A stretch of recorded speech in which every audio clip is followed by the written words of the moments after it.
የፈጠረ ሁሉን የጀመረ ሁሉን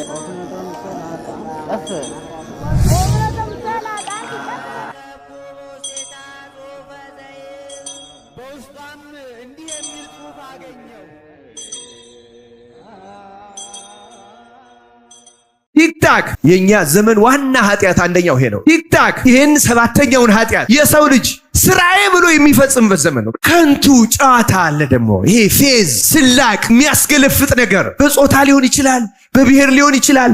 እያነሳን በጣም ብዙ ከንቱ ነገር እንፈጽማለን። የብዙ ኃጢአቶች መፈልፈያ ከእግር እስከ ራስ ድረስ ከሚያቆስሉን አንዱና መሰረታዊ ኃጢአት ሆዳምነት ነው። ክርስቲያኖች እነዚህ በተለይ ትዕቢትና ሆዳምነት የመጨረሻ ክፉ ኃጢአቶች ናቸው። ተደብቆ መብላት ጾምም ይሁን አይሁን ተደብቆ መብላት የሆዳምነት ትልቁ መገለጫው ነው። ክርስቲያኖች በምግብ መደሰት፣ ከመጠን በላይ በምግብ መደሰት፣ መጠን ያጣ የገንዘብ ፍቅር፣ ሀብታም የመሆን ምኞት በወንጌል ላይ በተደጋግሞ ተገልጿል። በቆረጣ ቶሎ ብሎ ሀብት፣ ሰፊ ሀብት ገንዘብ ማለት ብቻ አይደለም። ማንኛውንም ቁስ ከሞባይል ጀምሮ ውድ ቁስ የመያዝ ፍላጎት፣ መኪና ሊሆን ይችላል፣ ቤት ሊሆን ይችላል፣ ቤት ውስጥ ያለ ቁሳቁስ አልጋ ሊሆን ይችላል፣ ወንበር ሊሆን ይችላል፣ ሶፋ ሊሆን ይችላል፣ ቴሌቪዥን ሊሆን ይችላል። ምንም አይነት ነገር እንደዚህ አይነት ውድ የሆነ ለአይምሮ ደስታ ይሰጣል ብለን ምናስበው ግን የማይሰጥ እንደዚህ አይነት ነገሮችን በሙሉ የማግኘት ስስት፣ ጉጉት፣ የዚህን ዓለም ነገር እንደ ትልቅ ነገር መቁጠር፣ ከስራ ብባረርስ እንደዚህ ቢሆንስ? እንደዛ አትፍሩ ክርስቲያኖች፣ ኃጢአት ነው ራሱ። ስለ ነገ እቅድ አታውጡ አልተባለም። ስለ ነገ ግን አትጨነቅ። በተለይ መፍራት። አሁን አንዳንድ ሰዎች ይሄ ድህነትን የመፍራት፣ ውርደትን የመፍራት፣ መጋለጥን የመፍራት እንደዚህ አይነት ስሜቶች የሰው ፊት አላይም ብለው ራሳቸውን እስከ ማጥፋት የሚያደርሳቸው አሉ። ሰይጣን ምን ያህል ክፉ ነገር እንደሆነ ተመልከቱ። በጣም ብዙ ገንዘብ የምናወጣባቸው ውጫዊ ነገሮች እኛ ላይ ለውጥ አያመጡ። በዚህ ዘመን ሰው ፕላስቲክ ሰርጀሪ እስከ ማድረግ፣ ጸጉር እስከ ማስተከል የማይደረግ ነገር የለም። አሁንም አይደለም የሴቶቹን የጸጉር ነገር አናነሳም። አሁን ብዙ ሰዎች ይቀየሙናል። በእውነቱ እኛ ለራሳችን የምናዝንበት ተስፋ መቁረጥ ዋናው ኃጢአት ነው። ግን በተለይ በራስ ላይ ተስፋ ማጣት፣ በቃ እንደዚህ ሊሆን ነው እያሉ ማዘን፣ መተከስ፣ ቁጭ ብሎ መጨነቅ፣ ይሄ ትልቅ ኃጢአት ነው። አሁን እኔን እግዚአብሔር ይሰማኛል እንደዚህ ስላል ትሑታን ናችሁ ብሎ እግዚአብሔር አይሰማንም። ልንገራችሁ፣ እግዚአብሔር የሚሰማናል ኃጢአተኛም ብሆን ኃጢአተኛነቴን አምኜ ስጠይቀው ይቅርታን ይሰጠኛል። ትዕቢት ኃጢአት ሆኖ ትዕቢት ያልገባበት የለም ነው የሚለው። ልክ ጨው ምግብ ውስጥ እንደሚገባው የትኛውም ኃጢአት ላይ ትዕቢት አለ ይላል። ዝሙት የማይገባበት ይሄ ከንቱነት ላይ ብንወስደው ራስን በላይ አብዛኛው ትዕቢት ውስጡ የሌለ የለም። ትዕቢትና ሆዳምነት የሁሉም መንነትና አዋቂነት በዘነጉ ክፉ ሰዎች ምክር ያልሄደ ሰው ምስጉን ነው። የክፉዎች ምክር ብዙ ሰዎችን አስታለች። ሮብዓምን ያሳቱት መካሪዎቹ ናቸው። አባትህ ሶሎሞን አገዛዝ አንጽቶብን ነበር፣ እንደዚህ አቅልልን ሲሉት ባልንጀሮቹ ክፉ ምክር መከሩት፣ እንዲያውም አጽና አሉት። እና እሱም ትዕቢት ጨመረበት። እንዲያውም አለ እሱ ከትዕቢቱ የተነሳ የኔ አባቴ በጅራፍ ገርፏችሁ ከሆነ እኔ በጊንጥ እገርፋችኋለሁ፣ የኔ ታናሿ እጣቴ ከአባቴ ወገብ ትወፍራለች አለ። እንደዚህ ያለ የክፉ ምክር ሰዎች ሰምቶ በትዕቢት ከመነፋትና ባልሆነ መንገድ ከመሄድ አምላካችን እግዚአብሔር ይጠብቀን።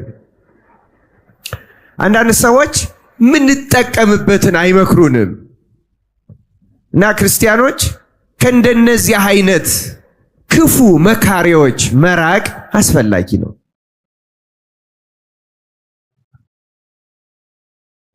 ቀጥሎ ደግሞ ወዘኢቆመ ውስተ ፍኖተ ኃጥአን፣ በኃጢአተኞች መንገድ ላይ ያልቆመ ይላል።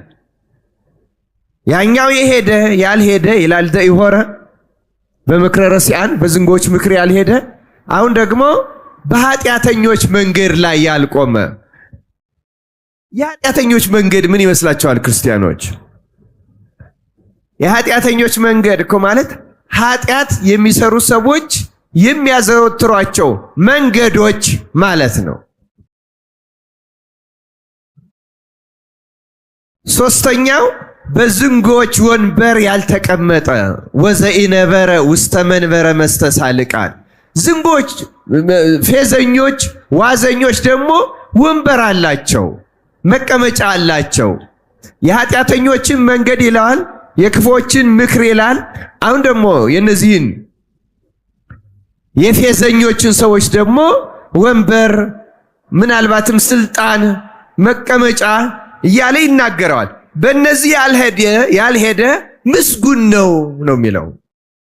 ታዲያ ይህ ሰው ምን ያደርጋል? እንደዚህ አይነት ምስጉን ሰው ካል ይልቁንም በእግዚአብሔር ሕግ ደስ ይለዋል። በማን ሕግ ደስ ይለዋል? በእግዚአብሔር እና በሕጉ ደስ ይለዋል። ወዛ ያነብብ መዓልተ ወሌሊተ ወዘሕጎ ያነብብ መዓልተ ወሌሊተ፣ ሕጉንም ቀንም ማታም ያነባል። ጸሎት ይጸልያል፣ ቃሉን ያነባል፣ ቃለ እግዚአብሔር ይሰማል። እንዲህ ያደርጋል። እንዲህ ያለው ሰው ወይ ከውን ከምዕፅ እንተ ትክልት አበው ማዘባይ፣ በውሃ ዳር እንደተተከለች እንተ ትውፍ ፍሬሃ በጊዜያ፣ ፍሬዋን ሁልጊዜም እንደምትሰጥ ቅጠሎቿም እንደማይረግፉ እንደ መልካም ዛፍ ይሆናል። ምን አይነት ሰው? በዝንጎች ምክር ያልሄደ፣ በኃጢአተኞች መንገድ ያልቆመ፣ በዋዘኞች ወንበር ያልተቀመጠ፣ ይልቁንም በእግዚአብሔር ደስ የሚለው ቃሉን በመዓልት በሌሊት የሚያስብ የሚዘከር የሚያነብ እንዲህ ያለው ሰው በወንዝ ዳር እንደተተከለች ሁልጊዜም እንደምታፈራ ክረምት በጋ ሳትጠብቅ እንደምታፈራ ፍሬዋንም በየጊዜዋ እንደምትሰጥ ቅጠሎቿም ልምላሜዋም እንደማይረግፍ እንደዚያ ይሆናል ይላል። እግዚአብሔር እንግዲህ በዚህ አይነት ህይወት እንድንጓዝ አምላካችን እግዚአብሔር ይርዳን። የዛሬ ትምህርቴ ዋና ጉዳዮች ርዕሳችን የዋዘኞች ወንበር የሚለው ቢሆንም ዘመናችንን በብዛት ሊገልጸው ይችላል በሚል ግን በኃጢአተኞች በክፎች ምክር የሚለው ሶስቱ ተሰናስለው የሚያተኩሩባቸው ነገሮች አሉ። እንደዚህ ምንድናቸው? ክርስቲያኖች እንዲያው ከትንቢተ ኢሳይያስ አንድ ጥቅስ ምዕራፍ 1 ላንብብላችሁ። ለምሳሌ ትንቢተ ኢሳይያስ ምዕራፍ 1 ላይ ነቢየ እግዚአብሔር ኢሳይያስ የኛን ዘመን የሚመስል የዚያን ዘመን ሰዎች ጥያቄ ያነሳል። የዚያ ዘመን ሰዎች የሚያደርጓቸው ነገሮች ነበሩ። ይጾማሉ፣ ይጸልያሉ፣ መስዋዕት ያቀርባሉ፣ ይህን የመሰለው ነገር ያደርጋሉ እና እግዚአብሔር ደግሞ የሚፈልጉትን እንዲያደርግላቸው ይፈልጋሉ፣ ግን አይደረግላቸውም። ለምንድን ነው የማይደረግላቸው ካልን የእግዚአብሔር ቃል እንዲህ ይላል፣ እግዚአብሔር ተናግሯልና ሰማያት ስሙ፣ ምድርም አድምጪ። ልጆችን ወለድሁ አሳደግኩም፣ እነርሱም አመጹብኝ። አያችሁ እግዚአብሔር የሚለው ልጆችን ወለድሁ አሳደግኩም፣ ግን እነርሱም አመጹብኝ። በሬ የገዢውን አህያም የጌታውን ጋጣ አወቀ፣ እስራኤል ግን አላወቀም፣ ሕዝቤም አላስተዋለም። ኃጢአተኛ ወገንና በደል የተሞላበት ሕዝብ፣ የክፎች ዘር፣ ርኩሰትን የምታደርጉ ልጆች ሆይ ወዮላችሁ። ምን የምታደርጉ አለ? ርኩሰትን የምታደርጉ ልጆች ሆይ ወዮላችሁ። እግዚአብሔርን ትተዋል፣ የእስራኤልንም ቅዱስ አቃለዋል፣ ወደ ኋላቸውም እየሄዱ ተለይተዋል። ደግሞስ አመፃ እየጨመራችሁ ለምን ገና ትቀሰፋላችሁ? ራስ ሁሉ ለሕመም ልብም ሁሉ ለድካም ሆኗልና ከእግር ጫማ አንስቶ እስከ ራስ ድረስ ጤና የለውም። ቁስልና እበጥ የሚመግልም ነው። አልፈረጠም፣ አልተጠገነም፣ በዘይትም አልለዘበም። ምድራችሁ ባድማ ናት፣ ከተሞቻችሁ በእሳት ተቃጠሉ። እርሻችሁንም በፊታችሁ ሌሎች ይበሉታል።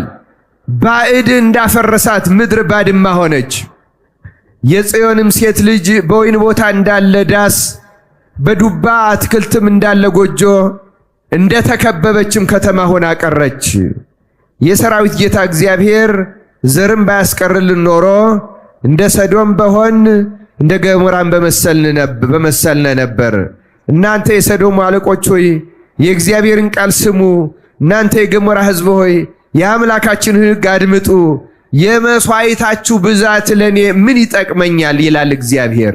የሚቃጠለውን የአውራ በግ መስዋዕትንና የፍሪዳን ስብ ጠግቤያለሁ። የበሬና የበግ ጠቦት የአውራ ፍየልም ደም ደስ አያሰኘኝም። በእኔ ፊት ልትታዩ ብትመጡ ይህን የመቅደሴን አደባባይ መርገጣችሁም ከእጃችሁ የሚሻ ማን ነው? ምናምንቴውን ቁርባን ጨምራችሁ አታምጡ። ዕጣን በእኔ ዘንድ አጸያፊ ነው። መባችሁንና ሰንበታችሁን በጉባኤ መሰብሰባችሁን አልወድም። በደልንም የተቀደሰውንም ጉባኤ አልታገስም። መባቻችሁንና በዓላቶቻችሁን ነፍሴ ጠልታለች፣ ሸክም ሆነውብኛል። ልታገሳቸው ደክሜያለሁ። እጃችሁንም ወደ እኔ ብትዘረጉ ዓይኔን ከእናንተ ሰውራለሁ። ልመናንም ብታበዙ አልሰማችሁም። እጆቻችሁ ደም ተሞልተዋል። ታጠቡ፣ ሰውነታችሁንም አንጹ። የሥራችሁንም ክፋት ከዓይኔ ፊት አስወግዱ። ክፉ ማድረግን ተዉ፣ መልካም መስራትን ተማሩ። ፍርድን ፈልጉ፣ የተገፋውን አድኑ። ለድሃ አደጉ ፍረዱለት፣ ስለ መበለቲቱም ተሟገቱ። ኑና እንዋቀስ ይላል እግዚአብሔር። ኃጢአታችሁ እንደ አለላ ብትሆን እንደ አመዳይ ትነጻለች፣ እንደ ደምም ብትቀላ እንደ ባዘቶ ትጠራለች። እሺ ብትሉ ለእኔም ብትታዘዙ የምድርን በረከት ትበላላችሁ። እንቢ ብትሉ ግን ብታምፁም ሰይፍ ይበላችኋል። የእግዚአብሔር አፍ ይህን ተናግሯልና ይላል። ስለ ቃሉ የአምላካችን የእግዚአብሔር ስሙ የተመሰገነ ይሁን። እስከ ቁጥር 20 ብቻ ያለውን ነው ያነበብኩላችሁ። ትንቢተ ኢሳይያስ ምዕራፍ 1 ቁጥር 1 እስከ 20 ያለውን ነው በንባብ ያሰማችሁ። ይሄ ንባብ እጅግ ብዙ ምስጢራትን የያዘ ነው። እንደሰማችሁት የነገረ ሥጋዌን የክርስቶስ ምጽአት ወይም የእመቤታችን ነገር ሁሉ ያለበት ነው። ግን ከዚያ ውጪ ለጊዜው እስራኤልን የሚገስጽ እስራኤል ያጉረመርሙ ነበረ። መስዋዕቱን እናቀርባለን፣ ጸሎት እናቀርባለን፣ ለጉባኤ እንሰበስባለን፣ እናመልከዋለን፣ እናመሰግነዋለን። ለምን አይሰማንም? እግዚአብሔር ደግሞ በፋንታው ይላቸዋል። ተጸይፍ ያለው ነው የሚለው እግዚአብሔር። የበሬው ስም፣ የበጉ ጠቦት፣ የአውራ ፍየል ምን ያደርግልኛል ለኔ? ጉባኤያችሁስ፣ ሌላው ቀርቶ በዚህ በተቀደሰው አደባባይ መሰብሰባችሁ፣ ይሄ መርገጣችሁ ለኔ ምን ያደርጋል? ወደ እኔ ብትለምኑም ዓይኖቼ ወደ እናንተ አይመለከቱም እያለ ይገስጻቸዋል እስራኤልን።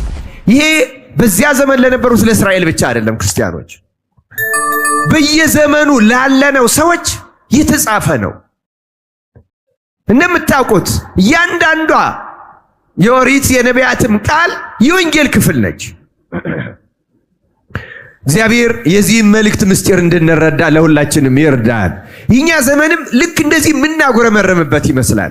አንደኛ መከራውም እንደተጻፈው ነው። እርሻችሁን እያያችሁ ሌሎች ይበሉታል ይላል። በዚህ ዘመን አንዱ የሌላውን እየቀማ የሚበላበት ዘመን፣ ብዙ ግፍ የምናይበት ዘመን ነው። ድሆችም ሌሎችም የሚጎዱበት ዘመን ነው። አንድ የቤተ ክርስቲያን ሊቅ እንዳለው፣ አንድ የቤተ ክርስቲያን ሊቅ የናቡቴን እርሻ ንጉሱ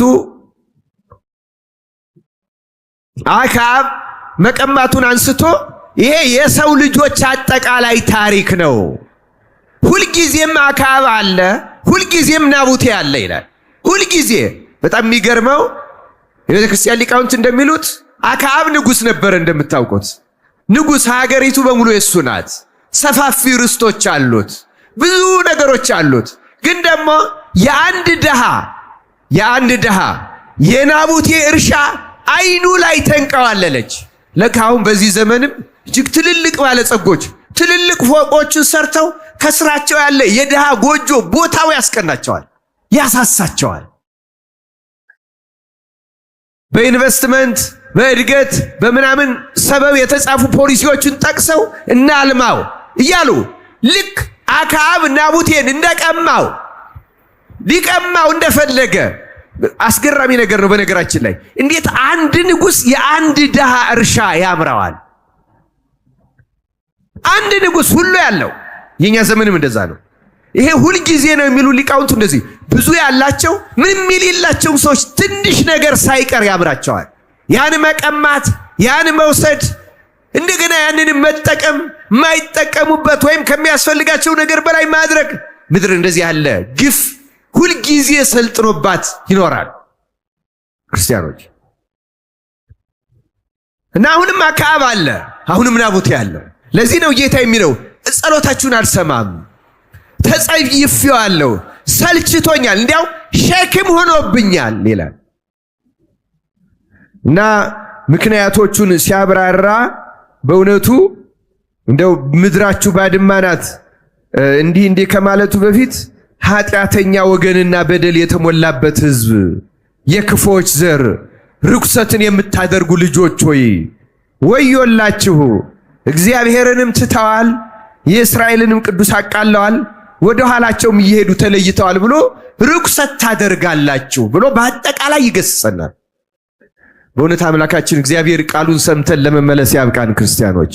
እውነት ርኩሰት በዚህ ዘመን የሰለጠነበት ዘመን ነው እና እዛም ዳዊት ላይ ብፁዕ ብእሲ ዘይሆረ በምክረ ረሲዓን በዝንጎች ልክ አሁን አክዓብንም እንደዛ በጣም ካህናተ ሐሰት፣ ነቢያተ ሐሰት፣ ካህናተ ጣዖትና ሌሎቹም ኤልዛቤትን በክፋት ትመክረው እንደነበረ እሱም እጅግ ታላቅ በደልም ፈጽሞ ታላቅ ቅጣትም ተቀብሏል። ልክ እንደዚያ እኛ ዘመንም ብዙ ክፉዎች ምክር የሰለጠነበት ዘመን ነው። አንዱ ሌላውን ክፉ ነው የሚመክረው። ይገርማል በጣም። እና ኃጢአተኞች መንገድ አለች፣ የዋዘኞች ወንበር አለች፣ በዚያች አልተቀመጠ ነው የሚለው። እና ጉዳያችን ዛሬ ለምንድን ነው? እግዚአብሔር በጣም የሚገርመኝ ቃል እዚሁ ወደ ታች ወረድ ብሎ ምን ይላል? ከእግር ጫማ አንስቶ ይላል። ከምን አንስቶ አልኳችሁ? ከእግር ጫማ አንስቶ ይገርማል እስከ ራስ ድረስ ጤና የለውም። ይገርማል በጣም። ቁስልና እበጥ የሚመግልም ነው፣ አልፈረጠም፣ አልተጠገነም፣ በዘይትም አልለዘበም። ዋናው ትንቢተ ኢሳይያስን ያነበብኩበት ምክንያት ለዚች ጉዳይ ነው። ክርስቲያኖች አሁን እኛ በስጋችንም በሽተኞች ነን፣ ግን ከስጋችን በላይ ነፍሳችን ከታች እንደተጻፈው ከእግራችን ጫማ እስከ ራሳችን ድረስ የታመመች ናት። በኃጢአት የቆሰለች እባጭ ያለባት አልለዘበም ነው የሚለው የእግዚአብሔር ቃል። አልለዘበም። ይገርማል። ቁስልና እበጥ የሚመግልም ነው። ነፍሳችን ውስጥ ትልቅ ሕማም አለ ክርስቲያኖች። ውስጣችን አለመርካት አለ፣ መቅበዝበዝ አለ፣ ሰላም ማጣት አለ፣ መረበሽ አለ፣ መፍራት አለ፣ መደንገጥ አለ፣ መጪውን ጊዜ ሁሉ መፍራት አለ። በትዳር ደስተኞች አይደለንም፣ በስራ ደስተኞች አይደለንም፣ በጓደኞቻችን ደስተኞች አይደለንም። ብዙ ቦታ ችግር አለ። ያ ሁሉ የውጭ ችግር አይደለም ክርስቲያኖች፣ ያ አብዛኛው የውስጥ ችግር ነው። የነፍስ በሽታ ምልክት ነው። ሰላም የለንም። እንደተጻፈው ከእግር ጫማ እስከ ራስ ድረስ ጤና የለውም፣ ቁስል ነው። ይህንም ሰው ስናየው ቁስል ነው የሚሰማን፣ ያኛውንም ስናየው ሌላ ስሜት ነው የሚሰማን። ነፍሳችን የቆሰለች ናት። ቁስል መግልም ነው። ውስጡ እዥ አለው፣ ብሶት አለው፣ ጉዳት አለው። ይሄ ስለ ስጋ የተነገረ አይምሰላችሁ፣ ስለ ነፍስ የተነገረ ነው ክርስቲያኖች። እና የኛ ዘመን ነፍሳችን እንደዚህ የቆሰለች ናት፣ ከላይ እስከ ታች ድረስ በብዙ ኃጢአቶች የቆሰለች ናት። ስለዚህ እንደዚህ ቆስለን እንደዚህ ተጎድተን በኃጢአት ተይዘን ሰውነታችን በሙሉ ተወርሳ እንደዚህ ሆነን የምናቀርበው መስዋዕት፣ የምናቀርበው አገልግሎት፣ የምናቀርበው ጸሎት ብዙ ተሰቢነት የማይኖረው በኃጢአተኝነታችን ምክንያት ክርስቲያኖች። ለዚያ ነው የእግዚአብሔርን ቃል ሰምቶ የሚኖር ሕጉን በመዓልት በሌሊት የሚያነብ በውሃ ዳር እንደተተከለች በየጊዜው ፍሬዋን እንደምትሰጥ ቅጠሎቿ እንደማይረግፉ ዛፍ ይሆናል የሚለው የሚከተለው የመጀመሪያ የኃጢአትን መንገዶች ከቆረጥን በኋላ ነው። እና ክርስቲያኖች ዛሬ እኔ አጭር ነገር ነው ማስተምራችሁ።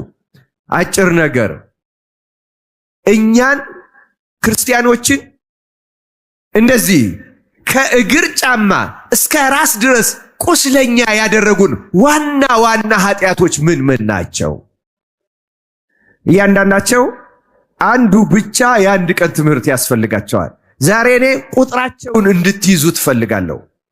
ብዙ የቤተ ክርስቲያን በተለይ የገዳማት አባቶች ሰውን ቁስለኛ የሚያደርጉት፣ ነፍስን በሽተኛ የሚያደርጓት፣ ደካማ የሚያደርጓት፣ ጸሎታችን እንዳይሰምር፣ ኑሯችን ሰላም እንዳያገኝ፣ ከሰው ጋር ሁሉ በተገናኘ ቁጥር እንድንረበሽ፣ እንዲህ አይነት የነፍስ ቁስል ሰውነቱ ቆስሎ መገል ካለበት ሳር ሲነካ ሁሉ እንደሚቆስለው ታውቃላችሁ አይደለም? አሁን በውጫችን አካላችን ቆስሎ መግል እጅ ከያዘ ሳር ሲነካን እጁ ይፈሳል፣ ያመናል፣ ያንሰፈስፈናል። ያሁኑ የኛ ዘመን ሰውም እንደዛ ነው። ትንሽ ነገር ታቆስለዋለች፣ ቂም ታስይዘዋለች፣ ወንድሙን እህቱን ታስጠላዋለች። እንዲህ አለችኝ፣ ጎዳችኝ፣ ጎዳኝ፣ ስሜት የተጎዳ ልብ የተሰበረ ቅስም የተሰበረ ለምን ይመስላችኋል? ውስጣችን መጀመሪያ ስለቆሰለ፣ ከእግር ጫማ እስከ ራሳችን ድረስ ስለቆሰልን፣ በኃጢአት ስለቆሰልን ትንሽ ነገር ነው አሁን የሚያደማል። በጣም ትንሽ ነገር ክርስቲያኖች፣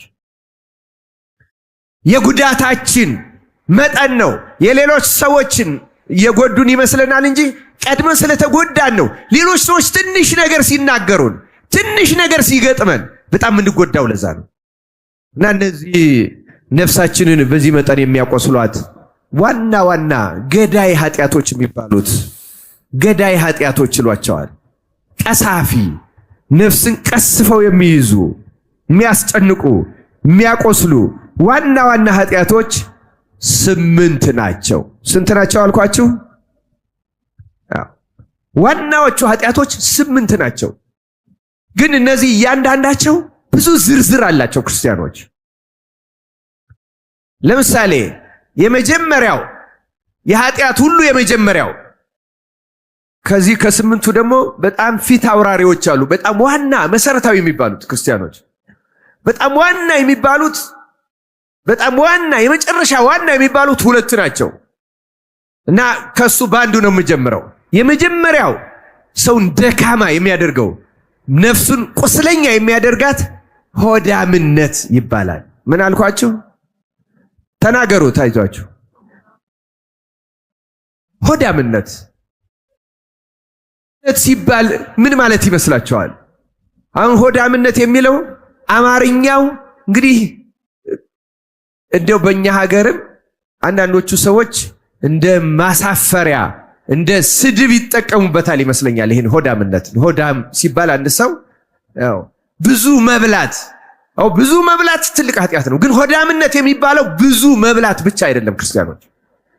በዚህ ውስጥ ከመብል ጋር የተያያዙ ዝርዝር ጉዳዮች አሉት። እና ሆዳምነት ወይ መብልን በጥንቃቄ እንደ አንድ ክርስቲያን አለመመገብ፣ የምንመገበውን ነገር አለማወቅ፣ አለመምረጥ፣ ለዚያ ተገቢውን ሁኔታ አለመስጠት እጅግ ከዚህ የሚመነጩ ታላላቅ ኃጢአቶች አሉ።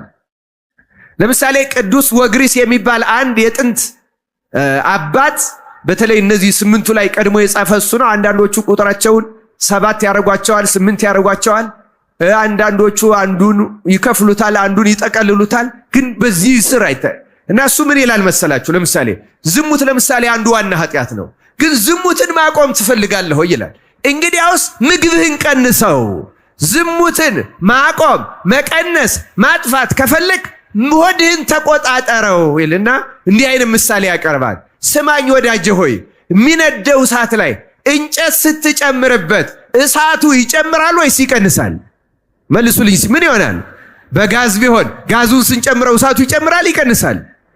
እሳቱን እየጨመርክ እንጨቱን እየጨመርክ እሳቱ ይቀንስ ማለት ትችላለህ ይላል። ልክ እንዲሁ ይላል ምግብን አብዝቶ የሚበላ ሰው ዝሙት ሊቀንስለት አይችልም። ዝሙት ብቻ አይደለም፣ ሌሎቹ ኃጢአቶች ለምሳሌ ይሄ አንገተ ደንዳናነት የሚባለው ርህራሄ ማጣት፣ ለሰው ችግር ደንታ የለሽ መሆን፣ ለሰው ጉዳይ ምንም ትኩረት የማይሰጥ መሆን፣ አብዝቶ የሚበላ ተጠንቅቆ የሚበላ ሰው ርህራሄ አይኖረውም። ግድ የለውም ለሌሎች ሰዎች ጉዳይ። ራሱ የደረሰበት ካልሆነ የሰዎች ችግር አይሰማው እና ሌሎቹን ኃጢአቶች በሙሉ ከዚህ ጋር ይሰራቸዋል። እና ሆዳምነት የሚባለው አብዝቶ መብላት ብቻ አይደለም፣ መርጦ መብላት፣ የት እንደሚበሉ መርጦ ተጠንቅቆ አስቦ መብላት፣ ጾምን አለመጾም። ለምሳሌ ጾም መፍራት የሆዳምነት መገለጫ ነው። አንዳንድ ሰው እኔ አልችልም ይላል። እኔ አልችልም። ለምን ደግሞ አትችለው? እንዲህ የሚሉ ሰዎች እነሱ ከአዳም ልጆች ወገን ውጭ ሊሆኑ ይችላሉ። ልክ ነው። ጾመው የማያውቁ ሰዎች ሲጀምሩት ሊጨነቁ ይችላሉ፣ ሊረበሹ ይችላሉ፣ ሰውነታቸውም ይፍረከረካል። ለምዷላ። ሰውነት እንዳስለመዱት ነው። በነገራችን ላይ ግን የብዙ ኃጢአቶች መፈልፈያ ከእግር እስከ ራስ ድረስ ከሚያቆስሉን አንዱና መሰረታዊ ኃጢአት ሆዳምነት ነው። ክርስቲያኖች ይሄ ሆዳምነት የሚባለው ኃጢአት በጣም ብዙ ዝርዝር የራሱ መገለጫዎች አሉት። እንዲያው አንዳንዶቹን ባስታውሳችሁ ጥሩ ሊሆን ይችላል። በዚህ ስር ያሉትም ማለት ነው። ይሄ ሆዳምነት የሚያጠቃልለው ለምሳሌ መጠጥን፣ መስከርን ያጠቃልላል። ጾም መሻርን፣ ተደብቆ መብላት ደግሞ ተደብቆ መብላት ጾምም ይሁን አይሁን ተደብቆ መብላት የሆዳምነት ትልቁ መገለጫው ነው። ክርስቲያኖች በምግብ መደሰት፣ ከመጠን በላይ በምግብ መደሰት፣ መርካት፣ ያን እንደ ህይወት ግብና ስኬት ማየት የሆዳምነት ምልክቶች መገለጫዎች ናቸው። በአጠቃላይ ስለ ምግብ ብዙ ማሰብ እና ለሰውነት እንክብካቤ ወፈርኩ፣ ከሳው፣ ምን ሆንክ እያለ ሰውነቱን ከሚበላው ምግብ ጋር እያነጻጸረ ማየት፣ ይህን የተመለከተው ነገር በሙሉ ከሆዳምነት ጋር የተገናኙ ናቸው። እና ይሄ ኃጢአት ራስን መውደድ ነው። ተመልከቱ፣ ለራስ እንደዚህ ተጨንቆ ማድረግ፣ ራስን ከሚገባው ከመጠን በላይ ስለ ሰውነት ተጨንቆ ያን ሁሉ ማድረግ መውደድ ስለሆነ በእግዚአብሔር ላይ ያለውን እምነት እንዲያጣ ያደርገዋል። አንድ ሰው በጾም የሚገኘውን በረከት እንዲጠራጠር ያደርገዋል። እና አንደኛውና በጣም ገዳይ በጣም ክፉ ኃጢአት ማለት ሆዳምነት ነው። ክርስቲያኖች እዩ፣ ቁጠሩ፣ እንድትይዟቸው ፈልጋለሁ። ዛሬ ስለ እያንዳንዳቸው ጥቅስ እየጠቀስኩ የእያንዳንዳቸው መድኃኒትም አላቸው። ያ ረጅም ጊዜ ይወስድብኛል። እግዚአብሔር ከፈቀደ ሌላ ጊዜ እንማማራቸዋለን። ደግሞ እነዛ እንደ ሕክምና አላቸው። ልክ ለጨጓራ የራሱ ለኩላሊት የራሱ ለየአይነቱም እንዳለው እነዚህ ሁሉ ለምሳሌ የዚህ መሰረታዊው ጾም ነው። እርግጥ መነሻው ጾም ብቻ አይደለም፣ መሰረታዊ መፍትሄ ያላቸው ክርስቲያኑ ነው። መጀመሪያው ክፉ ገዳይ በጣም የኃጢአት ስር ቅዱስ ባስልዮስ እንዲያው ምን ይላል? ይሄን ሆዳምነት እንደ ብስባሽ ነው ይላል። ብስባሽ ብዙ ትል ከዚያ ውስጥ እንደሚፈላ ይላል። ሆዳምነትና ሁለተኛው በጣም ክፉ የሚባለው ኃጢአት ትዕቢት ነው። ሆዳምነትና ትዕቢት ይላል ቅዱስ ባስልዮስ ዘቂሳርያ የሌሎቹ ኃጢአቶች ሁሉ መፈልፈያዎች ናቸው። ብስባሽ ይመስላሉ። ብስባሽ መዓት አይነት ትል እንደሚያስገኝ እነዚህም ኃጢአትን በሙሉ ይወልዳሉ፣ ይፈላባቸዋል፣ ከነዚህ ይፈለፈልባቸዋል ይላል። ስለዚህ ሆዳምነት በጣም አደገኛ ኃጢአት ነው። ክርስቲያኖች እግዚአብሔር ከነዚህ ያለው ነገር በቸርነቱ ይጠብቀን። ትዕቢትን ሁለተኛ ቢሆንም እኔ ወደ መጨረሻው አመጣዋለሁ። ሁለተኛውና ልክ እንደዚሁ በጣም የሚያረክሰው ኃጢአት ደግሞ ዝሙት ነው። ምንድነው አልኳችሁ? ዝሙት ወይም ፈቲው ፍቶትም ቢባል ሰፋ ብሎ ይሄም ብዙ ነገሮችን የሚያጠቃልለው ክርስቲያኖች ይሄ ኃጢአት በጣም ሰውነትን የሚያረክስ ነው። ቅዱስ ጳውሎስ እንዳለው ሌላውን ኃጢአት ሁሉ ብንሰራ ከሰውነታችን ውጭ ነው የምንሰራው፣ ዝሙትን ግን በሰውነታችን ነው የምንሰራውና ነፍሳችን ስጋችን ፈጽሞ ጨለማ የሚያደርግ የነፍስ ብርሃንን እጅግ አድርጎ የሚጋረድ ጨለማ የሚያደርጋት ኃጢአት ዝሙት ነው። እግዚአብሔር ከዚህ ኃጢአት በቸርነቱ ይጠብቀን እና ይሄም ዝሙት ሲባል በገቢር ወንዱ ከሴት ጋር ሴቱ ከወንድ ጋር ብቻ ሲተኛ የሚሰራው ኃጢአት አይደለም። ክርስቲያኖች እንዲሁም ቅዱስ ባስልዮስ በረከቱ ይደርብንና ያ ተአምራት አድራጊ ያ ቅዱስ ያ ትልቅ ሊቅ ምን እንደሚል ታውቃላችሁ? ስለ ራሱ ሲናገር እኔ ከሴት ጋር ተኝቼ አላውቅም ግን ድንግል አይደለሁም ይላል። የኛ ትሁት አባት ወለት በረከቱ ይደርብን። ይኸው ምን ማለት እንደሆነ ተመልከቱ። እሱ በጣም ትሁት ስለሆነ ነው። እሱ እኮ ቅዱስ ኤፍሬም ሄዶ ሲያየው ከአፉ የሚናገረው ቃለ እግዚአብሔር ሲወጣ እግዚአብሔር ለቅዱስ ኤፍሬም ምን አድርጎ አሳየው? እሳት እየወጣ ታዋሳያንን ሲያቃጥል አሳይቶታል። ቅዱስ ባስልዮስ በእውነቱ እንዴት ያለውትን ሰይጣናት እየቀጣ ሰዎችን ነፃ የሚያወጣ መሆኑ ተአምራቱ ይነገራል። እጅግ ብዙ ድንቅ ተአምር የሰራ ብዙ ስርዓቶችን የሰራ በተለይ ቅዳሴያችን ያምልኮታችን ስርዓት የሰራ እጅግ ግን ትሁት አባት እና ምን አለ? እኔ ከሴት ጋር አልተኛው ግን ድንግል አይደለሁም። ምን አይነት ትህትና ነው? ምን አይነት ራስን መክሰስ ነው? ምን አይነት ንስሐ ነው? እግዚአብሔር አምላክ የሱን ንስሐ ለሁላችን ያደለን። እግዚአብሔር አድሮበት ያ ሁሉ ተአምር የገለጸለት ክርስቲያኖች በእውነት እሱ ያላደረገው ተአምራት የለም።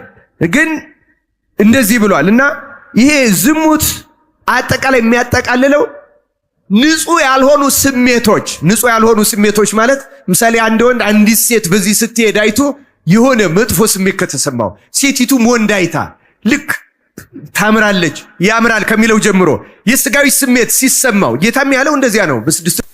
በተለይ ደግሞ ንጹህ ያልሆነ ሐሳብ ወደ አይምሮአችን ሲመጣ ተቀብለነው ዝም ብለን የምናስበው ከሆነ መቀበል ነው። ያ ገብቷቸዋል። ያንን ሐሳብ በአይምሮአችን ቦታ ጊዜ ስንሰጠው ርኩሰትን ወደ ውስጣችን ማስገባት የረከሱ ሐሳቦችን ከዚህ ጋር ከመጥፎ ስሜቶቻችን ጋር ደስታ ማግኘት ለምሳሌ እነዚህ ነገሮች በማሰብ መደሰት መተባበር ከነዚህ ሐሳቦች ጋር ክርስቲያኖች እነዚህ በጣም በሐሳብ በምናብ ከነዚህ ጋር ከዝሙት ጋር ከድሪያ ጋር ከምናምን ጋር የተገናኙትን እያሰቡ ያሳለፍናቸው የኃጢአት ዘመናትም ይሁን ወይም በፊልም የምታውቁት በልብ ወለድ የምታውቁት አእምሮአችን ላይ የተቀረጸው ያን እያሰቡ ራስን ማስደሰት የመጨረሻ ዝሙት ነው። ራሱ በገቢር እንደተፈጸመው በነገራችን ላይ ዝሙት አይምሮን ጨለማ የሚያደርግ ነው። ቅድም እንዳልኳችሁ እንደዚህ አይነት ሐሳቦች በሙሉ መንፈሳዊ ነገር ለይሄን ነው ነብዩ ኢሳይያስ ከእግር ጫማ እስከ ራስ ድረስ ቆስሏል፣ መግሏል፣ ታሟል፣ አልጠገገም እያለ የሚናገረው እሱ ነው። እግዚአብሔር አምላክ ከዚህ በሽታ ይፈውሰን። ሶስተኛው ደግሞ ስስት ይባላል። ምን ይባላል አልኳችሁ? ሶስተኛው ስስት በቃ መጠን ያጣ የገንዘብ ፍቅርናዊ ሁሉ በዚህ ይጠቃለላል። ሀብታም የመሆን ምኞት ሰርቶ ሀብታም መሆን አልተለቀፈም። ክርስቲያኖች ሰርቶ ወጥቶ ወርዶ ደክሞ እንደ ዳዊት እንደ ንጉሱ እንደ ዮሴፍ እንደ አብርሃም እንደ ኢዮብ እየሰሩ እያገኙ እየሰጡ እየመጸወቱ አስራት በኩራት እያወጡ መኖር አልተነቀፈም። ግን ሀብታም የመሆን ምኞት በወንጌል ላይ በደጋግሞ ተገልጿል። መጎምጀት በተለይ በእኛ ዘመን በቆረጣ ቶሎ ብሎ ተመልከቱ። ሰፊ ሀብት ገንዘብ ማለት ብቻ አይደለም። ማንኛውንም ቁስ ከሞባይል ጀምሮ ውድ ቁስ የመያዝ ፍላጎት መኪና ሊሆን ይችላል፣ ቤት ሊሆን ይችላል፣ ቤት ውስጥ ያለ ቁሳቁስ አልጋ ሊሆን ይችላል፣ ወንበር ሊሆን ይችላል፣ ሶፋ ሊሆን ይችላል፣ ቴሌቪዥን ሊሆን ይችላል። ምንም አይነት ነገር እንደዚህ አይነት ውድ የሆነ ለአይምሮ ደስታ ይሰጣል ብለን የምናስበው ግን የማይሰጥ እንደዚህ አይነት ነገሮችን በሙሉ የማግኘት ስስት፣ ጉጉት፣ የዚህን ዓለም ነገር እንደ ትልቅ ነገር መቁጠር ሶስተኛው አይምሮን ህሊናን ያረከሰ ትውልዳችንን ያረከሰ ነው። አሁን እነዚህን ነገሮች ስናነሳ ምን ያህሎቻችን ከዚህ ነፃ እንደሆን ራሳችን እየመረመርን እናየዋለን። በእርግጥ ራሱን እንደ ቆሸሸ የሚያውቅ እንደ ቅዱስ ባስልዮስ ያለ በቅድስና መንገድ የሚሄድ ሰው ነው። እኛ በኃጢአት ጨለማ ስለተያዝ ኃጢአታችን ራሱ አይታየንም። ምን ያህል እንደረከስ ምን ያህል እንደጎሰቆል አይታወቅም። ሌላው ቀርቶ ይሄ የሚባለው ድህነትን መፍራት። ለምሳሌ እንደዚህ ቢሆንስ አሁን አንዳንድ ሰዎች አሉ ከስራ ብባረርስ እንደዚህ ቢሆንስ። እንደዛ አትፍሩ ክርስቲያኖች፣ ኃጢአት ነው ራሱ። ጌታ በወንጌል ያለውን ታውቃላችሁ አይደል? ስለ ነገ መልሱልኝ። ስለ ነገ ምንድን ነው የተባለው? ስለ ነገ እቅድ አታውጡ አልተባለም። ስለ ነገ ግን አትጨነቅ። በተለይ መፍራት።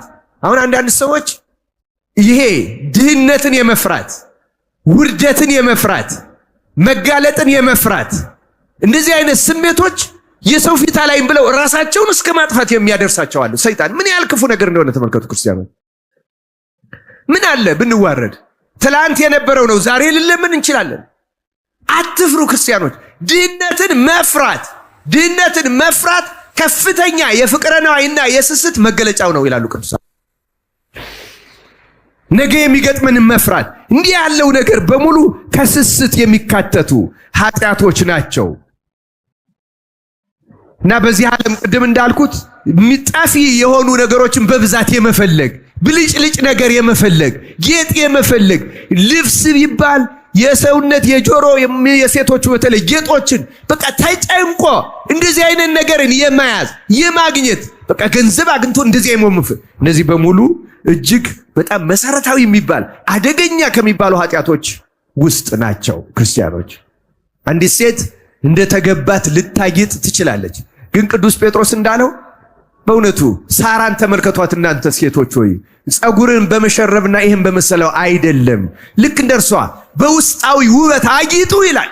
የሚያስመሰግን ውስጣዊ ውበት ነው።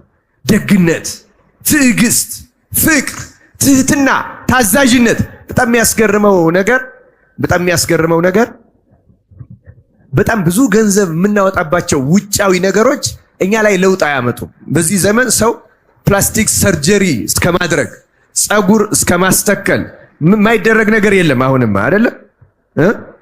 አዎ የሴቶቹን የጸጉር ነገር አናነሳም። ብዙ ሰዎች ይቀየሙናል። በእውነቱ ሌላ ደረጃ ደርሷል ይመስለኛል። አይደለም? ይሄ እኮ ራስን አለመቀበል ነው። በውስጥ ራስ ፈጣሪ የሰጠንን አለመቀበል ነው። ክርስቲያኖች በጣም ቀላል ሊመስላችሁ ይችላል፣ ግን እስከዚህ ድረስ የሄደው ነገር በጣም ከባድ ነው። በጣም ይደንቀኛል። እና እነዚህ ገዝተን የምናደርጋቸው ነገሮች በእኛ ህይወት ላይ ምንም ለውጥ ማምጣት አይችሉም። ይገርማቸዋል። አሁን እንዲያው እንኳን ሴቶቹ እንኳን የገዛችሁትን ጸጉር አይቶ ሰው ሊከተላችሁ ይቅርና የተፈጥሮ ጸጉር ያላቸውን እንኳን ሁሉ የገዛችሁ ይሆናል እያለ እየገመተ እየተወ ነው። በእውነቱ ተሸጉዳቸዋል። በእውነቱ የራሷ ያላት እንኳን ጥርጣሬ ውስጥ ገብቷል። እና ፍቅር ነው እኮ የዚህን የምድራዊውን ነገር ፍቅር። እና ክርስቲያኖች አስተውሉ። በእውነት እግዚአብሔር ለሁላችን ማስተዋልን ያደለን። እነ ትህትና ግን ይገርማቸዋል። የዚህን ያህል ገንዘብ አያስወጡንም፣ አያደክሙንም። ግን በጣም ያስወድዱናል፣ ያስከብሩናል፣ ሰላማዊ ያደርጉናል፣ ህይወታችን በሙሉ ይለውጡታል። በጣም ይገርማል እኮ እግዚአብሔር በነፃ ሰጥቶን ለሚጠቅሙን ትተን ከሰይጣን ተውሰን የምናመጣውና መሰረታዊ ህይወታችን የማይለውጥ ነገር። በእነዚህ እኮ ትዳር ቢጸና ኖሮ በየቤቱ 4-5 አይነት የጸጉር ነበረ። ግን አልጸናም። ክርስቲያኖች በጌጦቹ የጸና ትዳር የለም። በዚህ ዓለማዊ ጠፊ ነገሮች የጸና ህይወት የተስተካከለ ቤት የለም ክርስቲያኑ። ሰይጣን ግን ያስመስልብናል። እና እነዚህ ገንዘብ መውደድ ወይም ስስት፣ የዚህን ዓለም ጠፊ ነገር መፈለግ የሚባለው ሶስተኛው ኃጢአት ነው። 3 ነው የዘረዘርኩላችሁ። ሆዳምነት፣ ሁለተኛው ምንድነው? ዝሙት፣ ሶስተኛው ምንድነው? አራተኛው ቁጣ ነው ክርስቲያኖች። ቁጣም ብዙ ዝርዝር ሁኔታዎች ነው ያሉት።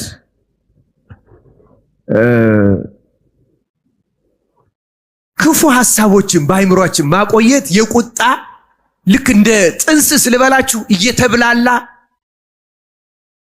ስለ ሰዎች መጥፎ ትርጉም የምንሰጣቸው ነገሮች ይዘን በአይምሮአችን ውስጥ ማብላላት፣ ይሄን ማድረግ ከፍተኛ ጉዳት ከሚያደርግ የበቀል ስሜት፣ ለመበቀል ማሰብ፣ የራስን ልብ በቁጣ መረበሽ፣ ማሸበር ከነዚህ መገለጫዎች ውስጥ ናቸው።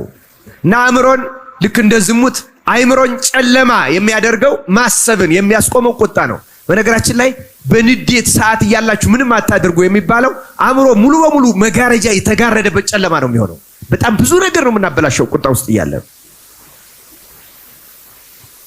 እና ይሄ ክርክሮች፣ የጸብ ክርክሮች፣ ጭካኔዎች፣ በጣም ጎጂ የሆኑ ቃላት ሌሎቹን እንደዚህ ምንድነው የምንለው በአማርኛ አላውቅም፣ እንደዚህ መኮርኮር ወይም መውጋት፣ በቃላት መውጋት፣ እንዲናገሩ እንዲናደዱ ማድረግ፣ የቃላት ጦር መሰካት ሰው ላይ፣ እነዚህ በሙሉ በቁጣ የሚመደቡ ናቸው። አራተኛው እሱ ነው። አምስተኛው ደግሞ ሐዘን። ምንድነው አልኳቸው? አምስተኛው ሐዘን። አሁን ሐዘን ምኑ ነው እንደዚህ መሰረታዊ ኃጢአት ልትሉ ትችላላችሁ። ሐዘን ሁለት አቅጣጫ ነው ያለው። አንደኛ ሌሎቹን ሰዎችን ማሳዘን፣ ሌሎች ሰዎችን ማሳዘን። ሁለተኛው ደግሞ እኛ ለራሳችን ምናዝንበት ተስፋ መቁረጥ። ተስፋ መቁረጥ ዋናው ኃጢአት ነው፣ ግን በተለይ በራስ ላይ ተስፋ ማጣት፣ በቃ እንደዚህ ሊሆን ነው እያሉ ማዘን፣ መተከስ፣ ቁጭ ብሎ መጨነቅ፣ ይሄ ትልቅ ኃጢአት ነው። አንዳንድ ሰዎች ሲያዝኑ የሚያጽናናቸው ሰው ይፈልጋሉ። እንዲሁም የሐዘንተኝነት ስሜት ውስጥ መኖር ጭምታና መንፈሳዊነት የሚመስለው ሁሉ ሰው ሊኖር ይችላል። ግን ሐዘን በጣም ባልተገባ ነገር ማዘን ከትልልቆቹ ከ8ቱ ኃጢአቶች አንዱ ነው። ክርስቲያኖች እግዚአብሔር ከዚህ ኃጢአት ይጠብቅ እና ሐዘን ምንድነው ትልቁ ኃጢአቱ ካላችሁ፣ አንደኛ እግዚአብሔርን አመስጋኝ እንዳንሆን የሚያደርግ ትልቅ ኃጢአት። ማንን እንዳናመሰግን። ለዚህ ነው አንድ ሰው ትላንትናም ነግሬያቸዋለሁ፣ ስለሚገጥመው ነገር እግዚአብሔር ይመስገን የሚል ከሆነ ታሳውሳላችሁ አይደል? ኢዮብ የሚለው እግዚአብሔር ሰጠ፣ እግዚአብሔር ነሳ፣ እግዚአብሔር ይመስገን፣ የእግዚአብሔር ስሙ የተመሰገነ። አንድ ሰው እግዚአብሔርን ማመስገን ካቋረጠ ከእግዚአብሔር ጋር ያለውን ሕይወት ቆረጠ ማለት ነው። እና ማዘን፣ መብሰልሰል፣ እንደዚህ ሊሆን ነው እንደዚያ ሊሆን ነው እያለ ከዚህ ቀጥሎ የሚመጣው 6ኛው ኃጢአት ራሱና ዋናው ተስፋ መቁረጥ ነው። ምንድነው አልኳችሁ? ተስፋ መቁረጥ። ተስፋ መቁረጥ በተለይ ጸሎት አለመጸለይ። ጸሎት አለመጸለይ ማለት አሁን እኔን እግዚአብሔር ይሰማኛል እንደዚህ ስላል ትውታን ናችሁ ብሎ እግዚአብሔር አይሰማንም። ልንገራችሁ፣ እግዚአብሔር የሚሰማናል ኃጢአተኛም ብሆን ኃጢአተኛነቴን አምኜ ስጠይቀው ይቅርታን ይሰጠኛል። በንጽህና ወደ መቅደሱ መግባት፣ ስሙን መጥራት፣ ከወዳጆቹ ጋር ማመስገንን አንድ ቀን ያደርሰኛል። ይቅር በለኝ ጌታ ኢየሱስ ክርስቶስ ወይ እኔን ኃጢአተኛውን ይቅር በለኝ እያሉ ሳያቋርጡ እንዲያው መጸለይ ነው። ልንገራችሁ፣ እና ሰዎች ተስፋ ይቆርጣሉ። አሁን እኔ ከዚህ በኋላ ምን ልሆን ነው? እንዲህ ሆንኩ፣ እንደዛ ሆንኩ፣ እንደዚህ ሁሉ አድርጌ ይሄ ሁሉ የእግዚአብሔርን ምሕረት መካድ ነው ተስፋ መቁረጥ። ክርስቲያኖች፣ በነገራችን ላይ ተስፋ የሚባለው ራሱ ኢየሱስ ክርስቶስ ነው። ተስፋ መቁረጥ ማለት ክርስቶስን ከሕይወት መቁረጥ ማለት ነው። እና እግዚአብሔር አይሰማኝም፣ እግዚአብሔር እኔን አይሰማም፣ እግዚአብሔር እኔን አይሰማም እንደሚለው ያለ ሰይጣንን ደስ የሚያሰኝ የለም። ሰይጣን በእምነት ሆነን የምንጸልየውን እግዚአብሔር ይሰማል። እስኪ ላስታውሳችሁ፣ በወንጌል ጌታ እምነትህ አድኖሃል፣ እንደ እምነትህ ይደረግልህ ነው ያለው። እንደ ምግባርህ ይደረግልህ ነው ያለው። እንደምን ይደረግልህ ነው ያለ? አንድም ቦታ እንደ ምግባር ብሎ ያውቃል? አያውቅም። ባይሆን ምን ብሏቸዋል? ደግመ ኃጢአት አትስራ፣ ከዚህ የበለጠ እንዳያገኝ። ስለዚህ እግዚአብሔር የሰማው ጻድቅ በመሆኑ ነው ወይስ አምኖ በመጠየቁ ነው? ንገሩኝ። አምኖ በመጠየቁ ነው። ተስፋ መቁረጥ በጣም ቅዱሳን አባቶቻችን በገዳም የነበሩት በጣም የሚጠሉት ነገር ቢኖር እግዚአብሔር እኔን አይሰማኝም የሚለውን ሐሳብ። እግዚአብሔር ማንንም ይሰማል ክርስቲያኖች። በግርግጥ ግን የሚሰማን በእምነት ሆነን፣ በንስሐ ውስጥ ሆነን፣ በተሰበረ መንፈስ ውስጥ ሆነን ስንጸልይ። ታስታውሱታላችሁ ፈያታዊ ዘየማን አንድ ነገር እኮ ነው ያደረገው። እርግጥ አስገራሚ ነው።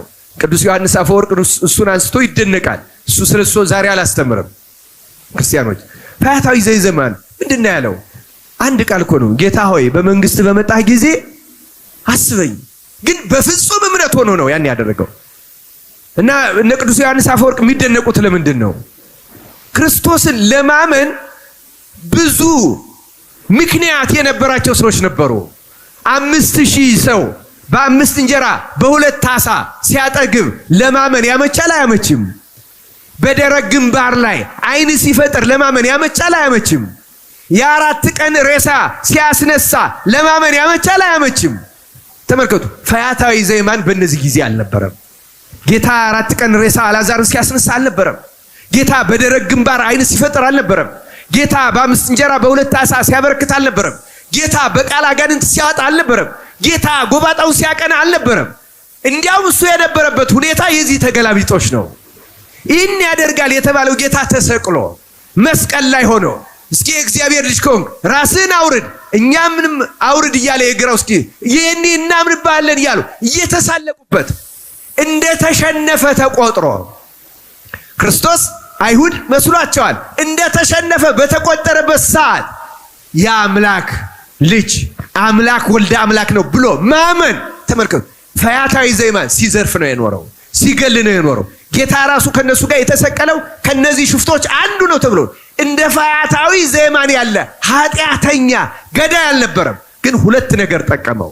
አንደኛ ተአምኖ ኃጣው የራሱን ኃጢአት ማመን። ምን አለ ፈያታዊ ዘይማን? እኛስ ይሄ ሁሉ የተደረገብን ይገባናል አይደለም ያለው? ይሄ ግን ምንም አላደረገም ንጹህ ነው አለና የግራውን ወቀሰው። ፈያታዊ ዘይማን እየጠቀመው ይሄ ነው። ክርስቲያኖች አስተውሉ። እኛ የሚጠበቅብን ይሄ ነው፣ ኃጢአተኝነታችን ማመን። አሁን እየደረሰብን ያለ ሁሉ ይገባናል። ብንፈናቀል፣ ብንገደል፣ ብንሳደድ፣ ብንታሰር እውነት ለመናገር ይገባናል። እኛ በኃጢአታችን ነው ብለን ማመናለን። ከዚያ በኋላስ እግዚአብሔር ኃጢአተኞችን ብንሆን ደግሞ ይሰማናል። ስለዚህ ጌታ ሆይ በመንግስት በመጣ ጊዜ አስበኝ። በዚያችው ቅጽበት ነው ጌታ ነው ዛሬ በገነት ከማን ጋር ትሆናለህ? ከኔ ጋር።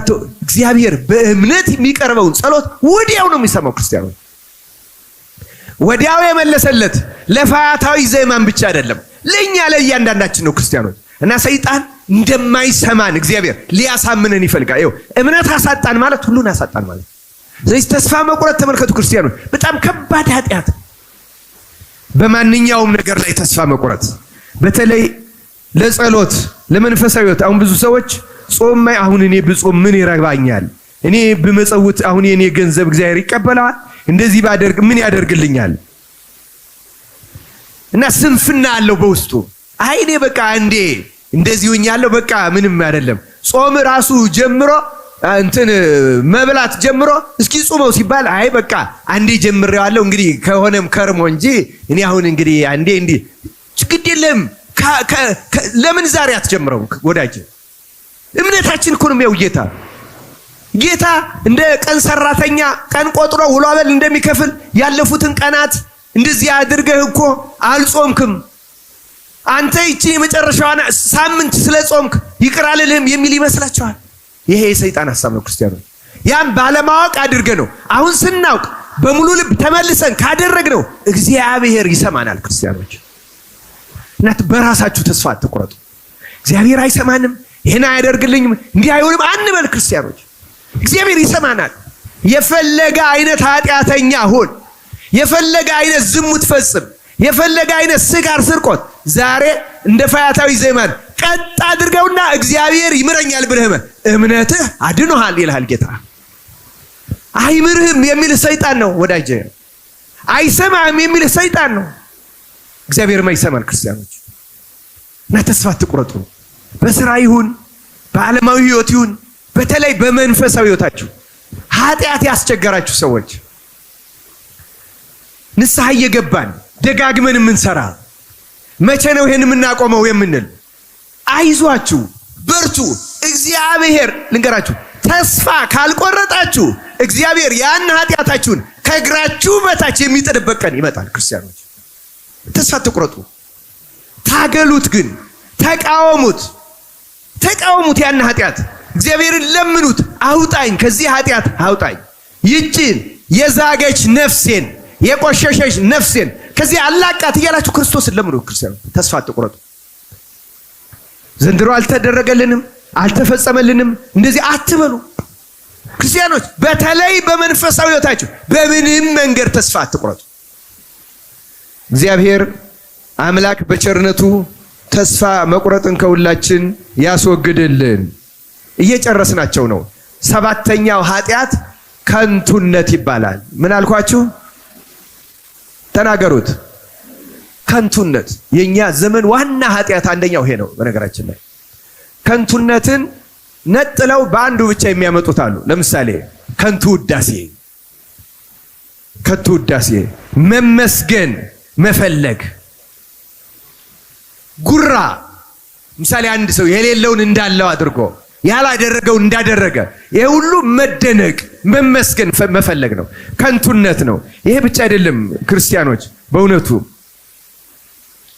በምድር ላይ ክብርን የማግኘት ፍላጎት፣ ማንኛውንም ክብር የማግኘት ፍላጎት፣ የመደነቅ ፍላጎት፣ የመታወቅ ፍላጎት፣ ሴሌብሪቲ የመሆን ፍላጎት፣ ይሄ የኛን አውደ ምሕረት ሁሉ ተቆጣጥሮታል። አሁን በጣም ያስገርማል።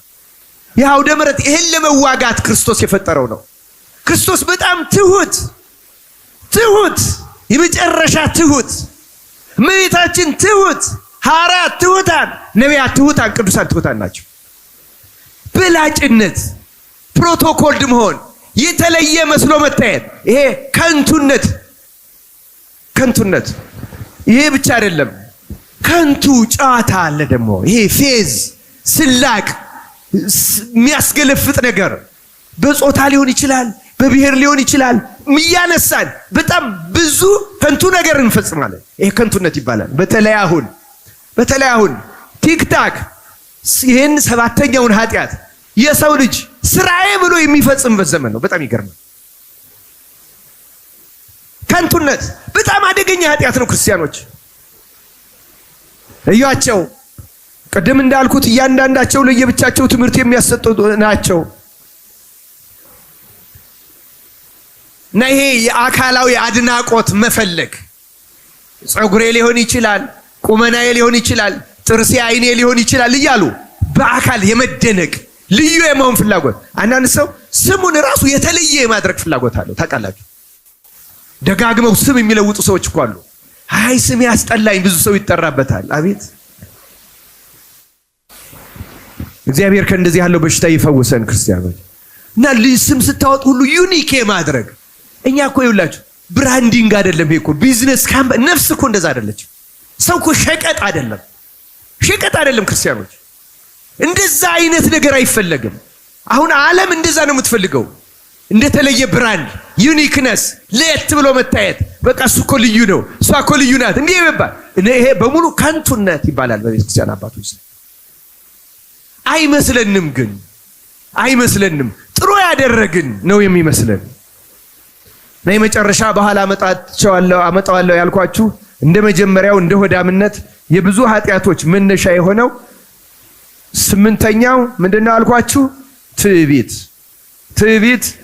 ቅዱስ ባስልዮስ እንደሚለው ትዕቢት ኃጢአት ሆኖ ትዕቢት ያልገባበት የለም ነው የሚለው። ልክ ጨው ምግብ ውስጥ እንደሚገባው የትኛውም ኃጢአት ላይ ትዕቢት አለ ይላል። አሁን ቅድም ያልነው ዝሙት ላይ ሁሉ ትዕቢት አለ። በነገራችን ላይ ዝሙት የማይገባበት ይሄ ከንቱነት ላይ ብንወስደው ራስን በላይ አብዛኛው ትዕቢት ውስጡ የሌለ የለም።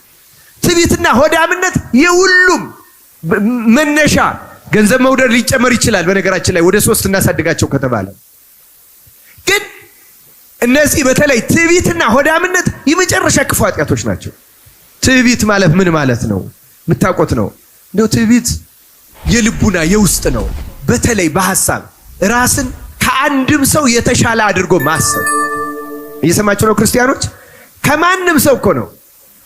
አንድ አባት፣ አንድ ትልቅ ገዳማዊ አባት አንድ በማዕከላዊ ያለ በመጋደል ላይ ያለ አባት ሄደና ምክር ጠየቀው። አባቴ ሆይ እናንተ በሄዳችሁበት መንገድ ላይ መሄድ፣ እናንተ በደረሳችሁበት ለመድረስ ምኞቴ ነው እና እባክህን ምከረኝ አለው። እና ምከረኝ ሲለው እኔን ምከረኝ የምትለኝ ብመክርህ ትሰማኛለህ አለው። አዎ እሰማሃለሁ አባቴ ሆይ። እንግዲያውስ ራስህን ከማንም ሰው በምድር ላይ 2 እግር ኖሮት ከሚንቀሳቀስ ከየትኛውም ሰው ያነሰ እንደሆንክ ቁጠር፣ ያን ጊዜ እግዚአብሔር ያድንሃል አለ።